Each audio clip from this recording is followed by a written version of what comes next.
have you read these trend stories about how people going back to the office since COVID are very reluctant to have phone calls in front of people?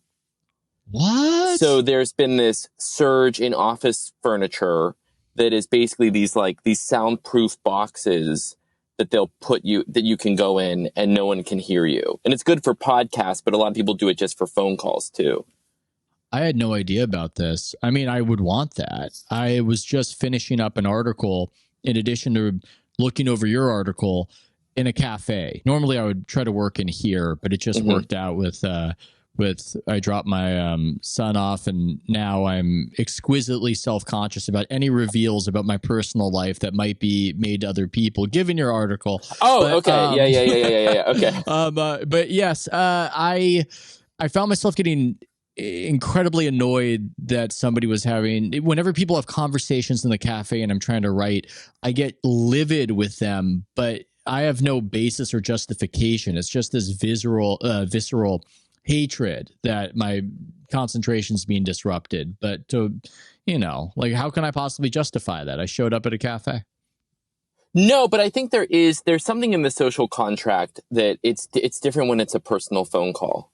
It's for some reason we treat that differently. Whenever we're when it's interference, whereas if that person were having that same conversation with someone IRL across the table from them, you would not have any issue with it, presumably. Yeah, I think that in the social contract, you're supposed to have the conversation with friends in the cafe who are there, but if somebody is talking on the phone, they're bad. But isn't that a distinction without a difference? Yeah, I think our generation is showing. I think we are still of one of the last, but probably maybe the last generation that was taught to value in-person interaction and experience over the digital, whereas I think now there's probably a parity between the two. Okay, well, this is a good little segue to our conversation, and I apologize for not doing a proper amount of banter, Eric, but let's just get into it. Do it again! Do it again! Welcome to the House of Strauss. Yeah, go for it. Stars hang with stars, winners hang with winners.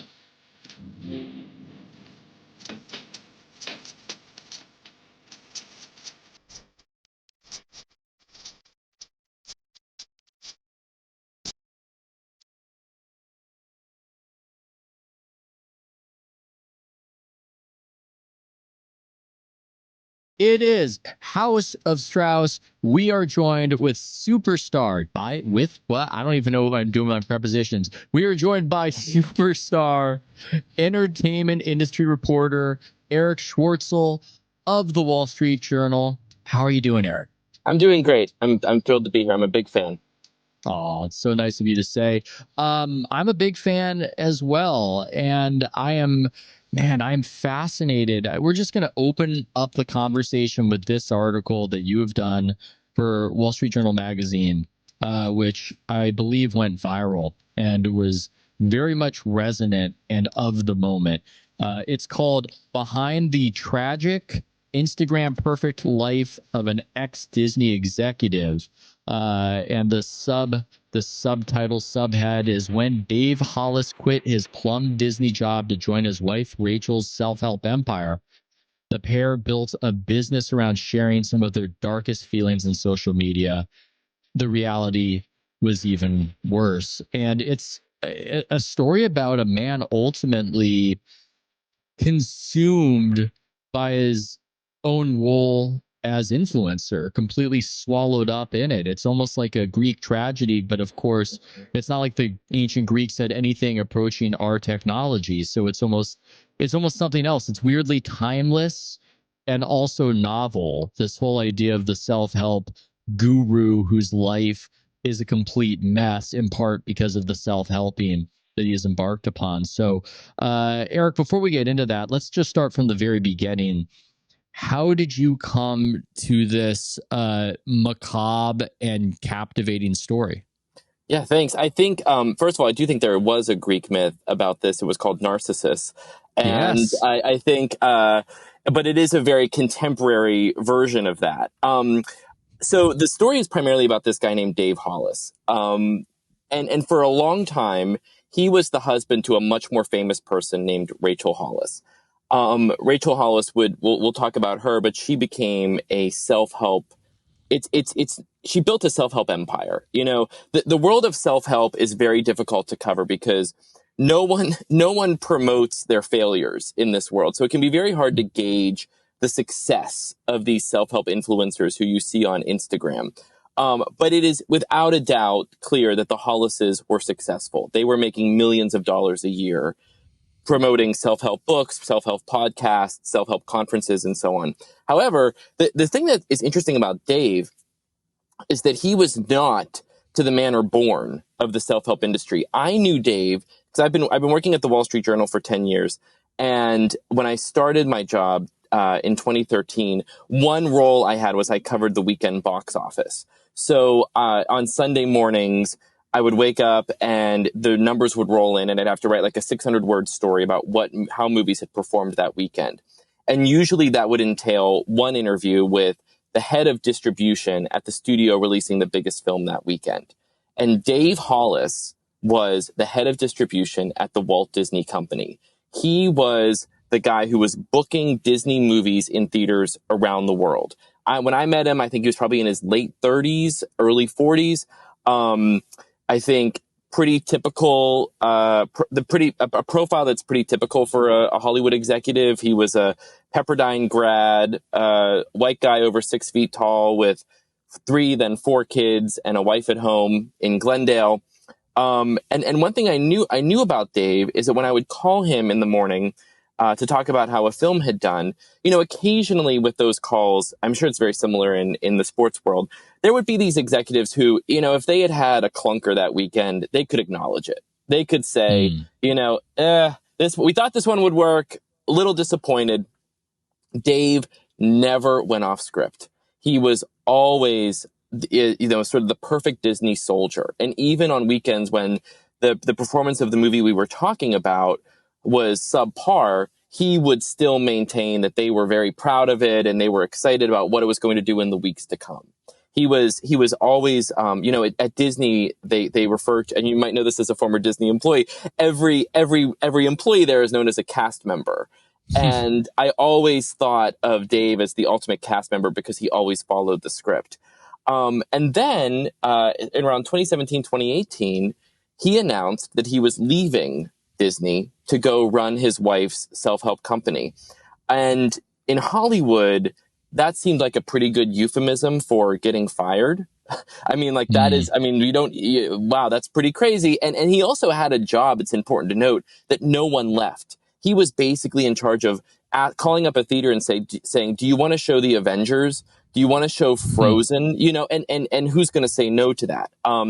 So he had a job that no one left, and then ultimately he did. And so I started following him in every sense of the word, and seeing what he was doing with his post-Disney life, because it had struck me as so weird. And so I would follow him on Instagram, and that's when I sort of saw the story unfold in real time, which was that in the course of less than 5 years, he would go from climbing the Hollywood ladder to being divorced, living alone, and ultimately meeting a bit of a tragic end in Dripping Springs, Texas. Yeah. I wouldn't even say a bit of a tragic end. I'd just say, it's a good point. Yeah.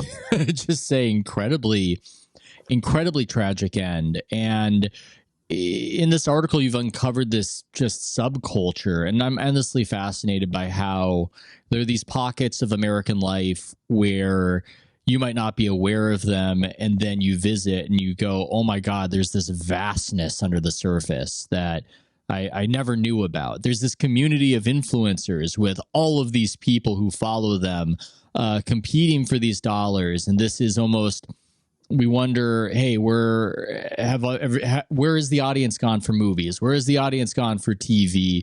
Well, this is one of these places. This is one of these spaces. And this is something of a gold rush. I mean, you've described this town in Texas. It's almost like a prefab, Instagram-ready setting where you do this kind of work. And I guess God, I mean, this story, man, there's just so much to it, because if this guy, if Dave Hollis was played by somebody in a movie to really make this a complete MC Escher rendering, Yeah. A younger William H. Macy would play him. There is, when I look at pictures of him or I watch clips of him, there's this veneer of friendliness and an easily discernible sadness hardly concealed behind it. And he's looking for some sort of fulfillment and has seemed to have been put at sea by his wife's success. And I wrote down a part of it from your article about how her success meant suddenly Rachel was making far more money than he was. Dave would later write in his first self-help guide, now that she doesn't need me, will she still want me? There's just a lot there about the bonds people have, the intimate bonds people have. Before we even get into the influence aspect of it, I found that part so interesting, where we want our love to be eternal and unconditional with our partners. But is there this aspect where the necessity makes that so? And once the necessity is removed from the situation, you're just kind of floating and becoming increasingly unbound. It's such a good point. I think, I heard from some readers who saw this as a bit of a parable for how women are just unquestionably advancing far faster and far beyond men in the country at this point. I think there's also a lot of context here, which is, let's explain a little bit about what Rachel was doing. Dave, as I said, was climbing the ladder at Disney, making a fantastic income, and really putting himself on track to have bigger and bigger jobs as he progressed.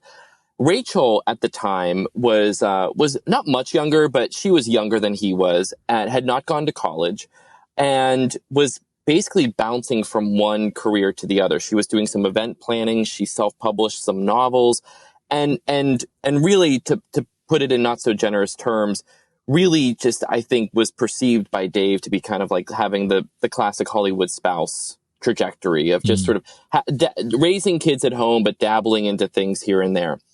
And one of the things that she got into was doing these kind of live streams from their kitchen table, where she would go on Facebook Live and basically talk to mostly always women every morning and have coffee with them. And she kept a blog, and she would write about, her morning routine or gratitude, and a lot of the things that are very easily found in this self-help world. And in 2015, she published a photo of herself on the beach in Hawaii. And it's a photo of her in her bikini. I think Dave took the picture. And she's I think in her 30s at this point. She's had 3 kids, and she's got like she's thin, but she's got like a saggy belly. And she publishes this photo, and she posts this long caption about how she is going to own her stretch marks, because those stretch marks mean that she had children. Those are stretch marks that she loves, that her husband loves, and she's going to wear a bikini. Body imperfections be damned. And this post goes viral. And I think it's a very instructive moment, because it really encapsulates the currency of authenticity, or what is perceived to be authenticity in this world, which is where there can be so much value in acknowledging imperfections or anticipating what people are going to say about you. And that becomes a critical part of Rachel's brand. And from there, she publishes her first book, which is called Girl, Wash Your Face. And it becomes this absolute sensation. It's a very sort of slim book. I call it Bootstraps Feminism. It's very much like, it's not advice I don't think anyone has not heard before, which is get out of your own way. No one's coming to rescue you. Take care of yourself. Wake up an hour earlier. Sign up for a half marathon, even if it scares you. Run the half marathon. Write a gratitude journal. I mean, it's a bit of an amalgamation of all those kind of ABCs of self-help, but it becomes a phenomenon and sells millions of copies. Yeah, and I don't want to spoil it for anybody, but I have heard that the wash your face part comes at the end. That is the culmination. Yeah, The no, culmination is in the end of the whole it's thing. the last line of the book. The Yeah, last which line is of the book is to wash your face. counterintuitive to me. I figured that it would have happened at the beginning and it would go somewhere else, but that's how she wrote it. You're getting at something right there. It's almost analogous to the idea of limited hangout and the espionage trade or how companies handle their PR, where they reveal a slight embarrassment, kind of in lieu of or in order to protect against the greater embarrassment. But this is almost different, where it's the small embarrassment is part of the currency, as you say. And this has become so huge in the internet era, where people share things about themselves in order to be relatable and to connect to other people's insecurities, but they don't necessarily share the true insecurity. And then that creates almost this pressure to reach deeper for it. And I'm reminded of Michael Chabon said something, I'm paraphrasing, but he said something like, if you feel uncomfortable sharing it, it's probably good writing. And I'm reminded of there's this guy, David Shields, who I think he's a fantastic writer, odd guy. And he wrote a book in the mid 1990s about reality Yes. something. Yes. Reality Hunger, I think, is one of his books. And he wrote this other book where he was just watching the Seattle Supersonics and making these stray observations and musings. And there's a part in the book where he tells the reader that he envisions himself as a 25-year-old Gary Payton when he's having sex with his wife. He reveals that this Jewish kind of mousy white guy with a stutter, and when I read that, and I think the Chabon quote was in my head, my reaction to it is that there's something wrong with sharing that. That's just too much. But then there was this other thought in my head of, man, that's great writing. That's really brave. I feel like it's kind of deviant behavior in a way. I can't articulate why necessarily, why one should not share such a thing. But at the same time, to be that real and raw against something that bizarre that people would actually judge you for and maybe back away from is an achievement in of itself. But I guess those taboos exist for a reason, right, Erich? That there's a reason that we have taboos against sharing everything.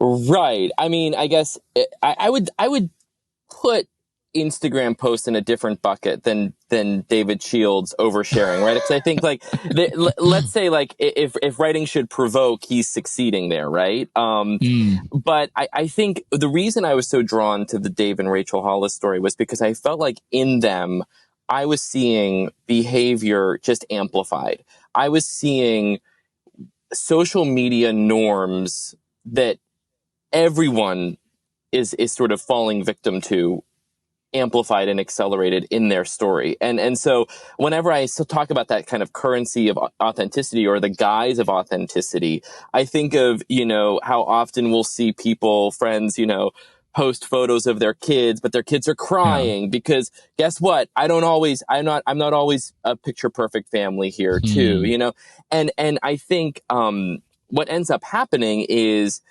the gulf between the guise of authenticity and the real problems behind the scenes becomes wider and wider. But it also raises a question, which is, wait, I mean, is it really, is it our right to demand that everyone on social media announce hey, I didn't want to get out of bed this morning? No, it's not. But I think the problem is you're entering into an economic relationship when you're an influencer where you're asking people to pay you for advice, pay you for guidance.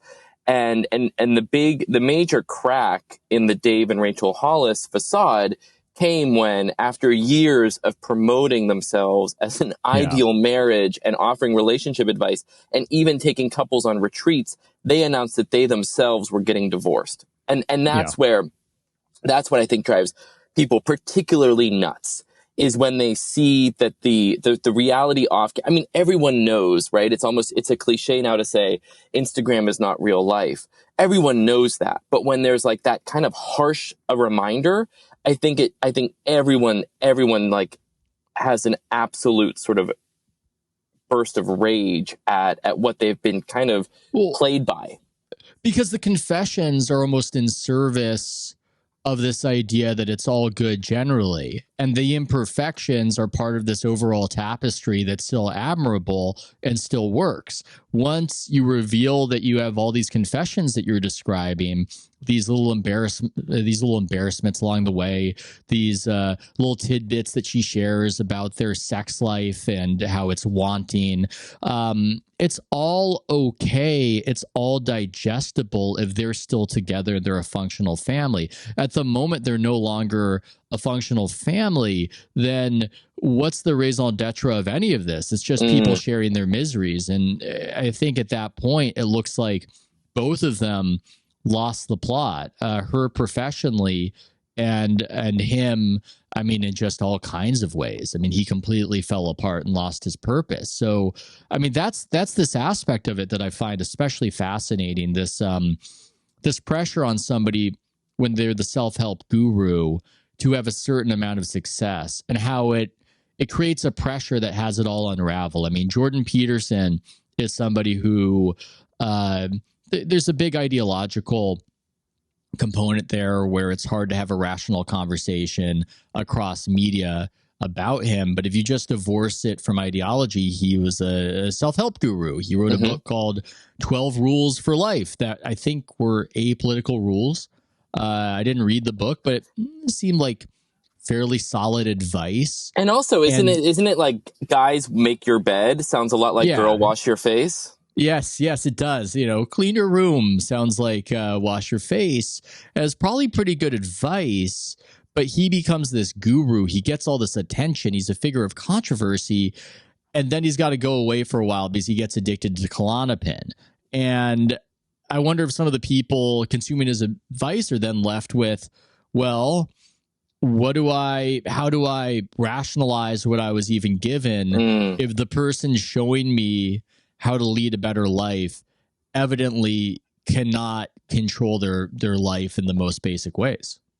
Well, I think one response to that is how the influencer world, and this is primarily the self-help influencer world, it really becomes heads I win, tails you lose, because Dave, after he left Disney and then started pursuing a self-help career himself, he really struggled with addiction. And there were times where he couldn't hide it from his following. He had built a following of about 500,000 followers who would follow him for advice on everything from, moving your body every day to monitoring your use of technology and asking for a raise. I mean, advice large and small. And there were times where he would be on a live stream and it was very clear that he was on something or not doing well.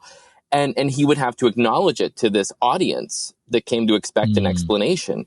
And it really, as I said, it became a heads I win, tails you lose, because when you really slip up, when you really mess up, it very quickly can become, you can twist that narrative and it can become a learning lesson, right? It can become... It's like when the director yells, use it. Exactly. Yeah, exactly. Yeah, no, exactly right. And so I think everyone in this space finds that even the trip ups, now who knows how receptive the audience is, right? I mean, or they might see through it too. But it can also become it can almost be like just sort of reset the season on the show. No, I like that. That is a good entertainment industry analogy about resetting the season, because these seasons in fiction, nonfiction to a degree. It's based on overcoming an obstacle. That's how you have a story. And now you've introduced a new obstacle. It's a new story. Do you think that there's something inherently unhealthy about performing one's own existence for others?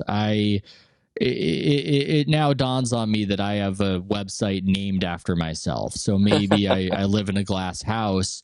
I'm always performing my own ideas. But to take it to the direction of your existence, to be a living memoir, I'm reminded of Jonathan Rosen's fantastic book. Best book I read last year. Best book I read last year. Yeah, incredible. And it's The ultimately Best Minds. about, It's called I cut you off. It's called The Best Minds. yes. Thank you for doing that, because I was worried about saying The Best of Minds. I was definitely caught up in the air about it. Yeah, The Best Minds, about his friend becoming this celebrity for overcoming schizophrenia and going to Yale Law School. And they're making a movie about his life at the very moment it's becoming unraveled, and then he tragically murders his fiance.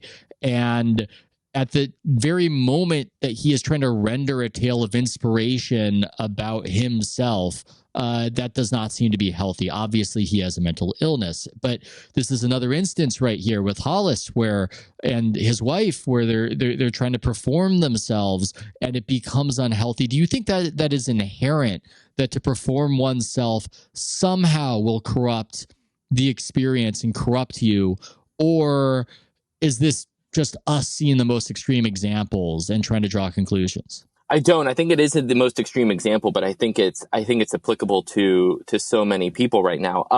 Because I mentioned how I knew Dave. I had a phone relationship with him when he was at Disney, but when he became a self-help influencer, I followed it because it's like when someone from your high school like gains notoriety for something, right? You just sort of have you feel this bizarre kind of personal connection to it. So I would follow things, and I think what I noticed that was particularly troubling to me that you're hitting at, Ethan, is that I saw how every element of his life, anything that might be even remotely spontaneous, had to be trademarked and packaged in a way. And I'll give you an example. So when Dave moved to Texas to run, because all the self-help companies, not all of them, but a lot of them moved to Texas where they can build without any income tax to worry about. And sort of, as you said, it's all sort of prefab for Instagram down there. He moved to Texas, and he bought himself a vintage Bronco that he would drive on the back roads and drive around. And he introduced it to his followers as the Incredible Hulk, and he called it the Incredible Hulk. And then a couple weeks later, you'd start to notice that he had a dash cam in the Incredible Hulk, and he would be filming reflections in the Hulk. And there was a pool. He had a pool at his house, and there was a back patio. Soon he started calling that his patio of peace. And he would say, "Hey there, I'm here from the patio of peace." And it just felt like everything in his life was becoming this like producible element that would like have a kind of stickiness to it, or a branding element to it. And then it grew as I did the reporting. I learned it even went so far as him being pitched things to introduce to his life. So for instance, there were employees working for him and his wife who wanted to generate more content for Dave. And so they suggested he start having tea parties with his daughter once a week, and they would film that.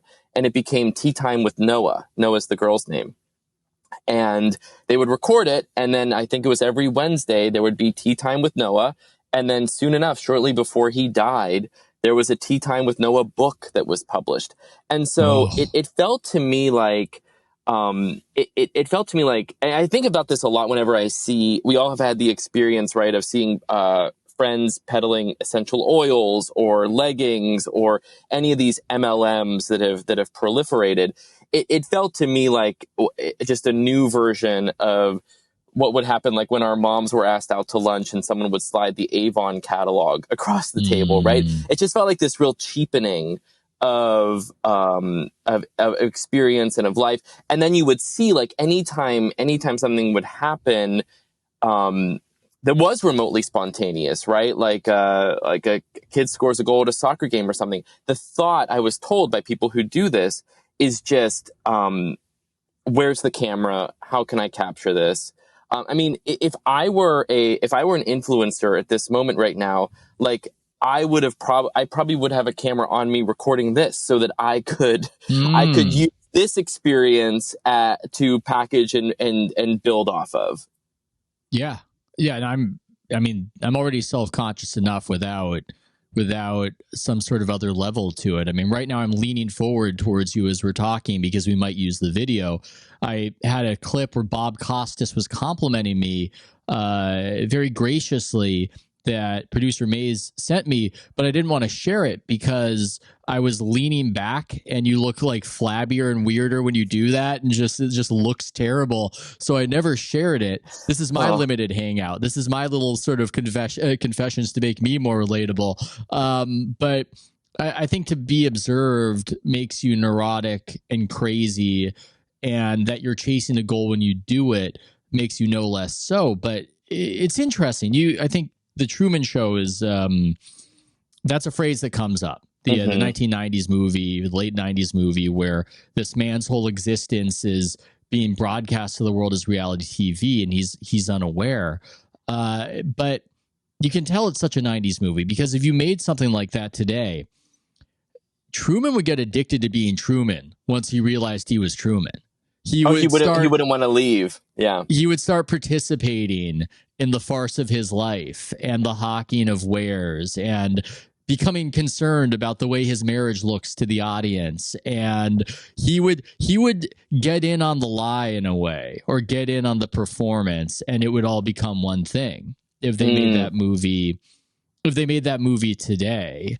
And there is something so strange, perhaps to us, because it's our generation, of watching not just this unfold with a Gen Xer who ultimately succumbs to instability and addiction and death, but also just it is the way young people increasingly live. Maybe not on that scale, maybe not with financial ambition, but they live a curated, shared existence. And when I was following the Cavender twins around for that article that got me in trouble, there was just something so surreal about watching people whose every step and consideration was being mined for content. And it's almost like watching people become the singularity. I don't have a good question for you, Eric. I apologize for that. I'm just kind of riffing on what we're talking about. But you almost feel like you're watching a new kind of person being shaped by the technology. Right. And then you can imagine how it flips, and eventually a person is going through their day-to-day life, viewing things through the filter of what can I find here? Yes. What can I use this for? And I think when I was working on the story, as I said, I followed Dave, and I followed this story kind of casually and out of, sort of voyeuristic interest. And then when he died, I thought this is a story, and I thought it would be, it's a classic magazine journalism piece, right? It's a look at a different, at a weird world.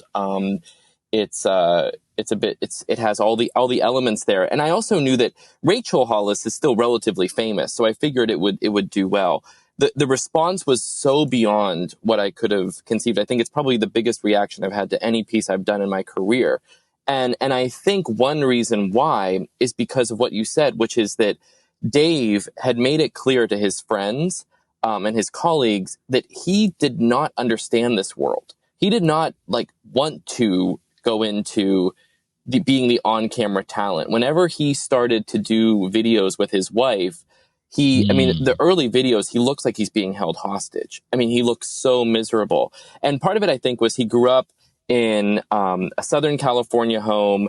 He did not necessarily grow up in the kind of culture where you overshare, where you do air your dirty laundry in public. Whenever his wife would talk about their lousy sex life and how she had to shave her toes and all the kind of messiness that she was kind of really gleefully sharing with the world, he would often have to start drinking to get through it because he was so embarrassed, and it was not his way. But then I think, to your point about the Truman Show and what it would look like if they made that film today, even he eventually starts to see the allure of recognition and fame and positive feedback. And it must be said, the fact that he was really helping people. I mean, I talked to one woman who had written suicide letters to her family and was planning to commit suicide before she found Dave's videos and found like a new will to live through the advice that he was giving.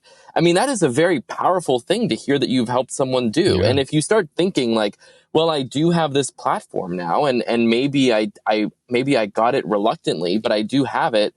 Why not try to use it for good? It just was that all of the accoutrement that came with that proved to be too devastating for him. Yeah, there was this aspect where maybe that reluctance, that reticence was there for a reason, that was a guardrail for somebody who could not handle it. And once you started sharing a little bit, and maybe he had some sort of sense of the danger there if he started to take it in, and it consumed him. And it makes sense. I think some people's brains are just not right for this moment. And I was around Kevin Durant, who is a famously extremely online NBA superstar who reads everything written about him and will go at fans, and has been caught using a burner account. And I've often thought that it's easy to come away and go, okay, well, this guy is flawed. Look at his flaw. Look at his insecurity. Look at this. Look at that. But it's quite possible that this sort of mindset that he has is indivisible from what makes him successful. This need to prove, but B, also, if he existed in another era, just wouldn't be a problem. Like we've set up this technology that's almost a trap for just certain personality types who might otherwise be fine. And it's almost like when they brought alcohol to the new world and the population there had just never encountered it, and it just runs roughshod over their sensibilities. I'm not, this is just riffing. I don't have any good questions to reformulate that into, other than to say it's just such a modern tragedy, in part because it seems like the addictive component was created by people and somewhat recently. Yes, absolutely. And I when I was doing this story, I would often hear that influencers fall into one of two camps. They either read every comment or they don't read any comments. And I don't think either was offered up as a particularly healthy psychological profile, because the folks who are reading every comment, like Dave was, will often get obsessed with the negativity. And this was a story, the Dave and Rachel Hollis divorce, and kind of breakdown and cancellation of them two really became a bit of a Reddit soap opera as well. And there was a very robust kind of, there was a lot of color commentary going on there that we should talk about. But I also was often told, but if you're not reading any comments, you're asking all these people to follow your advice, but you don't want to hear from them at any time. That also has to probably show a deep unwellness as well. Yeah, it's probably the more healthy of the two choices, but I try to have this synthesis where the comments I read are from my customers. So there's a barrier of entry there. And it can be tough if you've written something or said something that your customers didn't like, then that can be uncomfortable and that can be less than enjoyable. But you mentioned Reddit. There's something in particular about Reddit, and Reddit is part of this story. It's just particularly negative, I've found. And almost beyond just explaining it as the internet, I think there's something weird about Reddit communities where they almost become a gripe session. I've seen many subreddits organized around some sort of product I like or some sort of show that I like, and everybody just gets together to bitch. It's so strange. It's so odd. I come there thinking, well, this is a self-selected group of people who obviously are fans of Podcast X. Why are they all finding community and how much they hate it? I don't, I mean, do you have any thoughts on this about why Reddit? Or do you just see that as a manifestation of the internet's general negativity? It's interesting. I'm wondering if it's of a piece of like the hate watch phenomenon, like which I don't understand really the sort of the compulsion or the fun that's had in hate watching something. And I wonder if like that allows them to kind of take that approach to things they even like. But I think, I would also say on the Reddit thread, there's this Reddit thread called Hollis Uncensored that basically follows the Dave and Rachel Hollis story and the soap opera that it became. And what was really interesting was there was certainly a lot of negativity on there. But I also heard from people on there who saw it as they were almost like the ombudsman of the Dave and Rachel Hollis story. And when Dave was in particular really struggling and kind of like and putting up videos where he was not treating his kids well and really seemed to like be going through it, they, I think, knowing he read the thread, would often see themselves as like the people who should be saying like, get some help, log off, go like take care of yourself. And there was this kind of protective element to it as well. But what I also found interesting was it became this like interactive. There was this interactive element to it too. So Dave and Rachel and all these influencers, like they just are generating so much video, podcasts, books. Like there's so much that they're putting out there. And there's this interactive element where like there were even people, whenever they were trying to figure out like how much time Dave was spending with his kids after the divorce, they would screenshot videos to try to figure out if he was in Texas or was he somewhere else. And there was this interactivity to it that I've noticed in a number of other parts of our culture right now. I mean, I think like the easy reference is like QAnon, right? Like where you're seeing messages or you're kind of divining meaning in certain things. But like my sister's a major Taylor Swift fan. And when she walks me through like the fan theories of like what's hidden in her lyrics and why she's posting things on certain dates and the numerology involved in that, like it felt like there was an element of that as well, where it was not only just spectator sport, but there was like a gamification of it where it was like, we need to figure out where he is, what state he's in. Is he dating this person because she referenced on a podcast last week that she was in Phoenix and he might be in Phoenix now? That kind of gamification was also living on Reddit as well. Yeah. The unhealthy singularity of everything becoming everything all at once, where you're performing your existence and the people you're performing it for are also becoming part of this performance and informing it and breaching the fourth wall.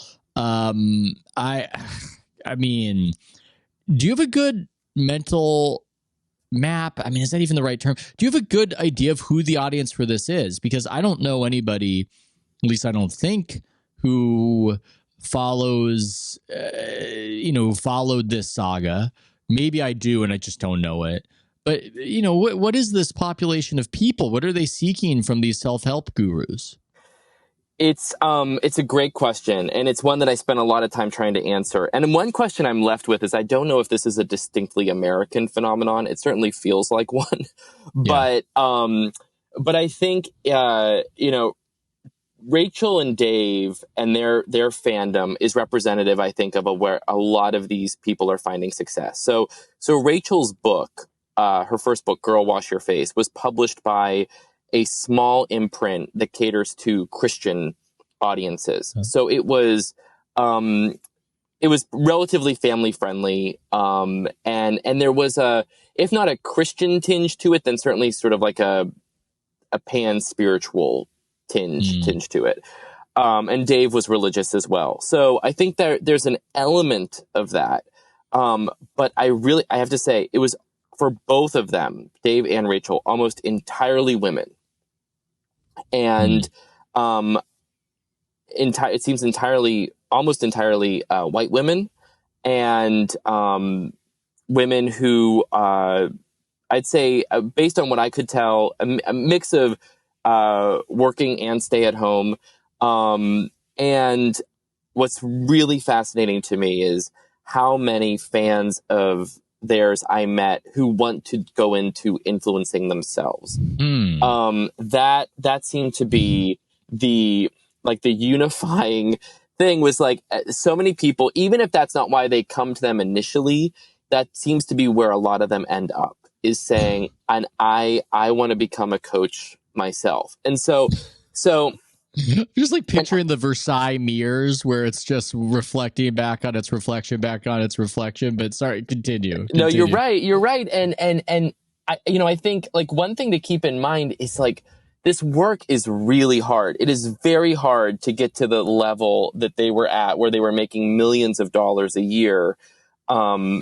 Just because it's a very crowded field. You have to work 24/7. And as you said, you have to kind of turn over your life for public scrutiny. And so I would meet folks. I went to like a show that Rachel had in San Diego, and I would meet folks and they would say like, well, I work in a college admissions office now, but I'm hoping to get into some coaching on the side and transition into that, or do public speaking like Rachel does. And that was always the trajectory, it seemed, was like thinking like, oh, I should do this too. And so I started to notice that there were all of these fans of Dave and Rachel's who, like Dave and Rachel, they're in the 0.01% of influencers. Dave had 500,000 followers. Rachel had more than 1 million. Before Rachel was canceled, she had deals with Target, and she was like blue chip influencer. And then I'd see all these fans who are trying to, do good in the world, but they're posting inspirational messages to followers, like 225 followers. And it felt like, I mean, I know you have to start somewhere, but it just felt like that was also a real cheapening of friendship, because like all these people who have, a small little gathering of maybe like old college friends following them on Instagram are suddenly also being peddled this like constant self-help reminders and mantras. I mean, it's hard not to hear that and go to the obvious place of the void of a lack of religion, of secularization. It's just right there. I mean, I'm like a broken record on this. I feel like I reference Bowling Alone like 3 times a day, but it feels like yet another example of that breakdown in bonds, right? I'd say, I mean, like religion might not be the only explanation, because as I said, it did feel like, at least anecdotally, a lot of these people do have a more organized religion in their lives as well. But certainly when it comes to like communal bonds, or maybe it's just a replacement, right? It could also be a replacement where like you go to these conferences, you go to these Tony Robbins conferences for 3 days, and you meet people and you stay in touch online. Cool. And because you and I are the age we are, we think that's a cheaper version than the real thing, what we would call the real thing. If I'm to just interpret it in this very moralistic, tidy way that is probably not complicated enough for what is actually happening, I perceive it as this. I perceive a religious family, a religious man. You mentioned in the fantastic interview with Megan Down that he was this rare creature in Hollywood who would be on his way to church on Sunday. When you talked with him, and at some point, it almost seemed like the religious aspect of what they were became less enticing, and themselves became more enticing. And it went from, well, there's God, to, well, maybe I'm a god, like maybe I'm the. Is that too much? That's too much. It's a little tidy for this example. It's a little tidy for this case study, but I think it was also about audience capture and. If you, it's like when you're in high school and you're listening to an album and you think, wow, this is great. And then you find out it's a Christian band, right? Like there's like I think there was always a reluctance to be painted as too Christian, because that would probably limit the audience. Well, Eric, I don't know if you understand this, but this is a yes and podcast where you're supposed to merely validate my cockamamie theory, and we're supposed to build on that. And I should compliment you now that you're leaning forward. I should just repeat what Bob Costa said to you. Oh yes, no, that'd be great. That's what this is all about. Now we're trapped in my grandiosity and my need for affirmation. It's I mean, it's a kind of a tragic collective story though, because to what you're saying, this whole gambit of people trying to log roll one another and trying to all build each other up to be influencers, they can't all be influencers, right? They can't.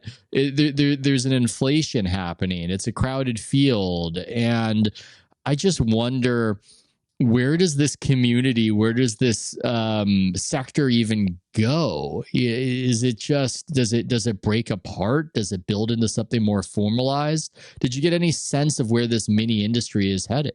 Well, I think, I thought a lot about when I graduated college in 2009, and I remember, obviously not a great economic picture at that time. No. And I remember observing, similar for me. Yeah. Yeah. I remember observing a lot of people our age at that time taking on these like odd nebulous roles. Like I remember I knew this one woman who suddenly announced herself as a food coach and kind of like, a dietitian. I think she had taken an online course, and I sometimes wonder if the enthusiasm with which some of these people are jumping into this influencing world is like a metric of like underemployment elsewhere, or like there's like a lack of sort of structural employment somewhere. I know that the data wouldn't back that up, but I wonder if like there's a vacuum that is attempting to be filled. There's something there. There's something there too, with the pandemic revealing to people that they hated their jobs, they hated their lives. It was this big pause, and there was this sense of, oh my God, what am I? And I think, for a lot of people, we were conditioned in such a way as to believe we would become special. Some of us actually acted upon it and named their own website after themselves. But I think for a lot of people, I would really encourage you to not not let this like send you into some sort of spiral. I think, I'm fine. I think House of Strauss is a great name. It rhymes. I'm cool with it. I'm playing it up. I'm playing it up for the audience that I have some sort of neurotic issue with it. I do not. No one would ever say you're neurotic, Ethan. Nobody. And I would sue them if they did. I would get very angry. But I think there's not a lot in the culture that's reifying the sense that just having a job and a role and doing a good job at it is enough. There's something, and this is maybe getting at the uniquely American story aspect. When you go to Japan, there's a sense in Japan that you're just supposed to do a really good job of what you're doing. That somebody who makes socks is just supposed to be fulfilled in being a great sock maker, and that's good enough. That's what you do. I don't think we really have that as much. I think there is more of a pressure to be extra special in this culture, and if you're not that, then you need to find a way to be more than what you are. We are not a culture. We are not fundamentally European in nature either, where I think in England, for instance, there's just more this acceptance that your life is going to be shit and it's raining outside and there's nothing really to aspire to and there's no optimism here. We don't have that. And so I think more people can get caught up in this matrix of trying to be something, almost like we're all in Miami. I mean, that's a town I associate with this, where everybody's trying to be this undefined thing so they can reach this sort of social transcendence. I really like that. Yeah, no, rather than it's not like we all live on campus now. We all live in Miami now. I like that. I mean, in Rachel's kind of tagline when she was starting out was "made for more," and she would tell everyone, "You're made for more." That was what she would put out there. I think it's a good point, and what I think about is, you asked about the future, and I think I'm still so struck by the fact that like this entire economy we're discussing is actually a parasite on a much larger organism called Meta, right? So like I'm trying to think of historical analogs where the creation of one company has spurred so much of like the livelihood and aspirations of people who have no direct affiliation with it. Yes. You know, Yes. like this is like, and I think about this all the time because Dave, as I say, it's like so perfect to me that Dave worked at Disney, because Disney was, in some ways, the proto Instagram. It was the fantasy factory. You know, no Disney princess has, you know, belly fat that she's, you know, showing off in a bikini, right? Like, it's just like it's like the place that we went to for sort of the picture perfect life. And it was also just like, but it's just a very traditional company. I mean, you might have people like who make a living as Disney World vacation planners or something, who can basically have a livelihood that is not supported directly by Disney, but dependent on it. But these social media sites, these companies, have now just this like incredibly broad roster of people whose entire careers are only made possible by their creation. And I think, like, I mean, we're seeing this in the news industry right now. Like, you're entirely dependent on someone not waking up someday in Cupertino and deciding to tweak the algorithm so that self-help content doesn't surface as regularly as it does now. Yeah, I mean, that's this whole. I mean, that's this bigger conversation. I mean, this is something Matt Kleinman has talked about on this podcast, of this weird reality of the algorithm causing the entertainment industry to almost like the way a cat chases a laser pointer, just sort of chase whatever the algorithm is gonna want and tailor their content to it, but they've got no control over where that's going to go, and then that leaves them unable to really pivot. Yeah, I don't even know where to go with that one necessarily. I feel like I'm seeing aspects of that story play out in articles I'm writing, where I'm watching ESPN try to make the Pat McAfee show work, and he is a YouTube star who's casual, and he talks with his buddies for hours, and it works on YouTube. And so they think they can get it all, and they can make the YouTube show the TV show. He'll rake in young gamblers to Disney, because that's where we're at. That's what Disney wants these days. They're in the gambling business, which is interesting in of itself.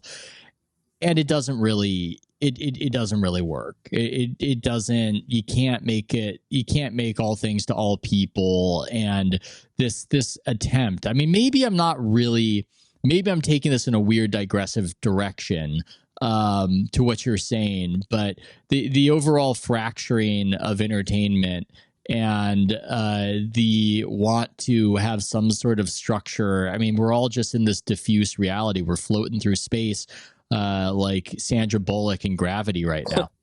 Well, I think it's I think about this a lot because I'm 37 and I cover the entertainment industry, but it feels still like so much of what I cover and how I cover it is structured on a very anachronistic understanding of how people are spending their leisure time. I think like I feel like twice a year or so, everyone's reminded of like how massive an economy the video game industry is. Like just like massively bigger than any movie that's going to win any Oscars this year, or even open this year. Yeah. And yet I think just by virtue of who covers each industry, it's like it's just received differently or perceived differently. And I think what you're describing with like the Pat McAfee show is like those attempts to sort of land grab for it. They always fall flat. And it's like inviting like putting the wrong dinner table together or something, like dinner party together.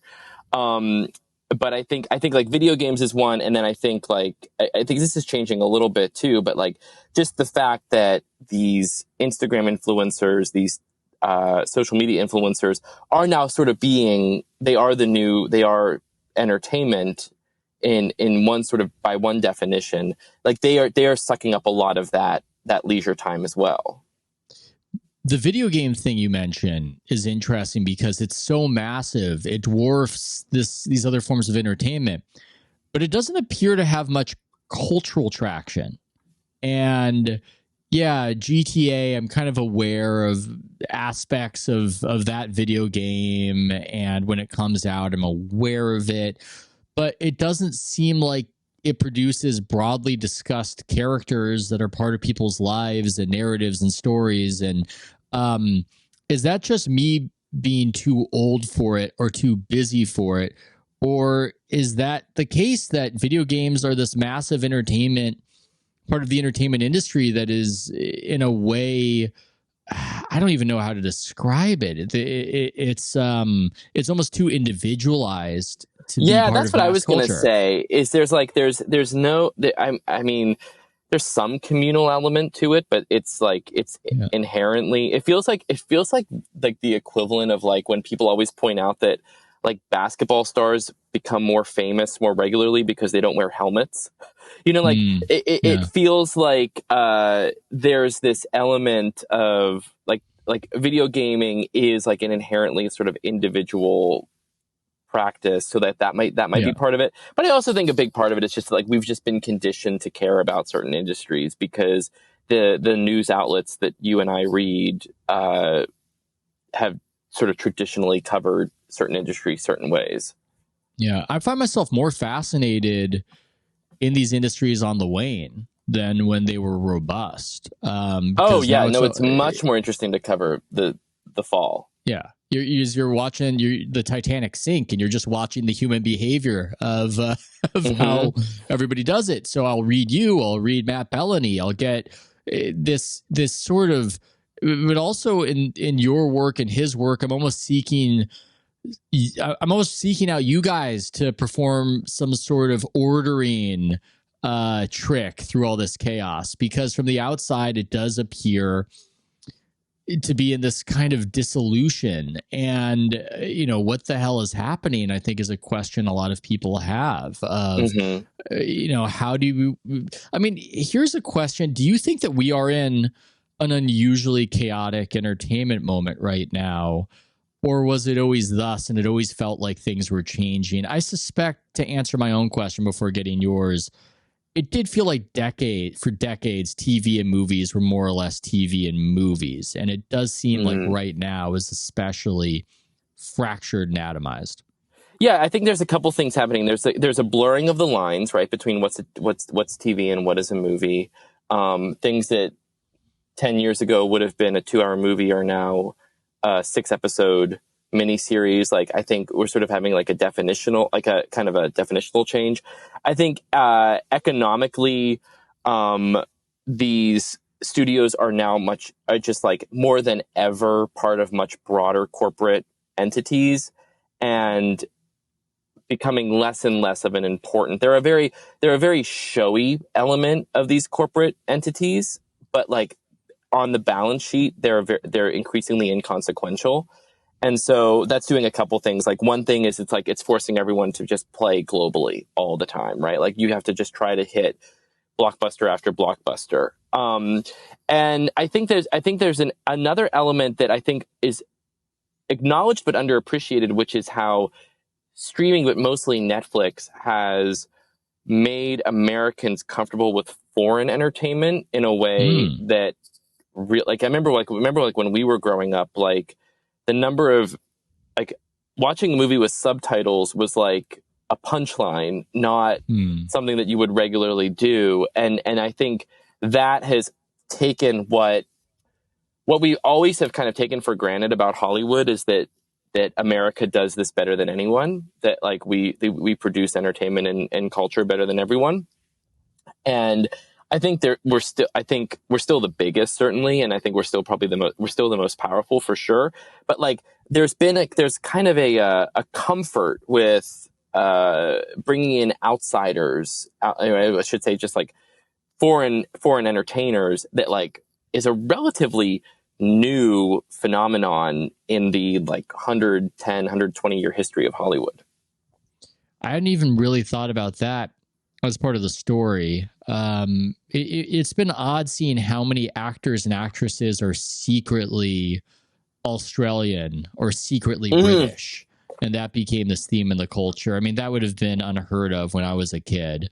Back when I was a kid, you knew who was British and you knew who was Australian. It was very important, with the exception of maybe Russell Crowe. Is Russell Crowe? Where's he from again? I can't remember. I think he's Australian. I think he's Australian. Yeah. Well, it gets weird when they do those ancient Rome movies and they affect this very patrician British accent to when they're depicting the ancient Romans, and that very much confounds your sense of who's from anywhere. It's like, yeah, everyone pre 1500 had the same accent, no matter where in the world. And it's fancy, and it's fancy British. I mean, obviously, we all know that. We all knew that. So anyway, I mean, I don't know. I'm digressing. I hadn't really thought about that. I hadn't really thought about that as part of the story. But yeah, we are in a generalized crack up where nobody is necessarily in control of where the industry seems to be headed. And I do think, I mean, I want your thought on this, because you're maybe not one who usually gives your opinion on the quality of content, and you're more describing the systems. Do you think it's produced better art this particular era of the fracturing? It's a big question. No, I don't. I don't think so. One thing I notice, I think it depends on where you're looking, right? I certainly don't think we're getting better books. But I think, like if we're sticking to movies, here's one thing I've noticed, which is, I think a lot of movies that don't fall into the big blockbuster, big budget superhero genres, like your romantic comedies, your sort Anyone But You, to throw one out there. Anyone But You, or Air, the Michael Jordan tennis shoe movie from last year. These movies that every time they come around, someone says they don't make them like that anymore. You know, like those are the movies that like Hollywood used to make before they abandoned us for all these caped crusaders. I do think those movies are getting graded on a significant curve, because a lot of people are very nostalgic for 1994 and nostalgic for a time when the major motion picture was the dominant form of the dominant cultural product. And we all have that experience, right, of putting on one of those quote unquote 90s classics and realizing that it was actually a poster. It wasn't a movie. And I think that there is like a real grading. I think some of the movies that are being elevated because people are so hungry for what they thought they used to be getting. Yeah, I've seen grade inflation happen over the last 5 years or so with that, where you'll hear a lot of buzz about a movie and then you'll watch it and you'll wonder, I often think, if this movie was made 10 years ago, I don't think people, or 15 years ago, I don't think people would be acting like it's an event. Right. Right. And I don't know. I haven't seen Anyone But You. I'm curious about Anyone But You, the Sydney Sweeney, Glenn Powell vehicle. Yeah, that was interesting because it was also, I mean, they are being held up as, you know, the other thing that everyone's asking is like, will we have movie stars anymore? Like, who's our next Julia Roberts, right? And the two of them are being held up as contenders. You know, like they're very hot, very young. They're these new talents that have emerged, and they were everywhere promoting that movie, and yet it is not performing well, and it doesn't seem like anyone is really going to see it. Like I think that like the system is broken a little bit too, where that kind of like attention, notoriety, heat is not translating into ticket sales the way as effectively or as predictably as it once did. I mean, it's it's so hard to get that alchemy. I don't know how Barbie and Oppenheimer somehow manifested it and broke through and were signal in the culture of noise. Anyone but you, my wife, suggested we see it, and maybe in another era we would have gotten together a date night and seen it. But there's just too much other stuff happening, and there's this and there's that, and it just kind of gets lost in the shuffle versus another era where a movie like that would have stood out as entertainment that was highly differentiated from channel flipping and these quiet moments in life. So maybe I'm making excuses for it. Maybe it's just no, you're not. No. Stupid movie. No, and I actually would totally read your review of it. But I think what you're also, but I don't think you're giving enough credit to is just sort of like the power of habit and falling out of habit, and movie theater operators talk about this all the time, about if you can get someone just to come see one movie, the chances that they come back, because you just sort of cross that barrier to entry that exists either like psychically or just out of some kind of pattern recognition. Like it just is so much easier to turn it into a more regular habit. Such a good point. Like people used to just see movies because they were at the movie theater. That does not exist anymore. Right. You do not have young Quentin Tarantinos just checking out the movies and taking a little flyer on a movie that they know very little about. That's not so much a thing. People seek out exactly what they want to consume. And it is, barrier of entry is just a tricky thing right now out there in the culture. Erich, what have you got coming down the pike? What are you working on? What are you taking an interest in right now? Right now, I'm mostly immersed in my second book, which is about Star Wars and how Star Wars became what it is today. Not just this economic juggernaut, but this. I mean, talk about bowling alone. I mean, and the communal bonds that you can find in that world, and the fracturing you can find in that world too. But it's taking a look at Star Wars and Lucasfilm over the last 50 years or so. Are you a Star Wars guy? No, I would say I was like a very casual fan, but yeah. I was just really fascinated in trying to answer the question as to because when you talk to Star Wars fans, they talk about it a way that no one talks about any cultural product. No, I'm not either. I kind of casually liked it, but I didn't. I wasn't aware. I mean, this other thing is happening right now where I wasn't aware there were adult Star Wars fans when I was a kid. Maybe they existed, but I was not aware of that being a thing. And then you grow up and certain friends of yours are just these huge Star Wars fans. And that kind of connection is not something I understand. And that's why I want to read that by you. I need it explained to me. I need to know why my friend Amin El Hassan is this huge Star Wars fan. I don't hate it. I just don't get it. It's like, okay, there's a Wookiee, that's cool. I mean, I don't, it's kind of a very broad epic. I don't know what trick was performed there to make it something that connects with people on that kind of level. You just encapsulated, because I think it's a mix of two things. Like, I think there is an inherent attraction in the product itself and in the original story, the original myth, but there were also very savvy business decisions made to make that happen and make that stick.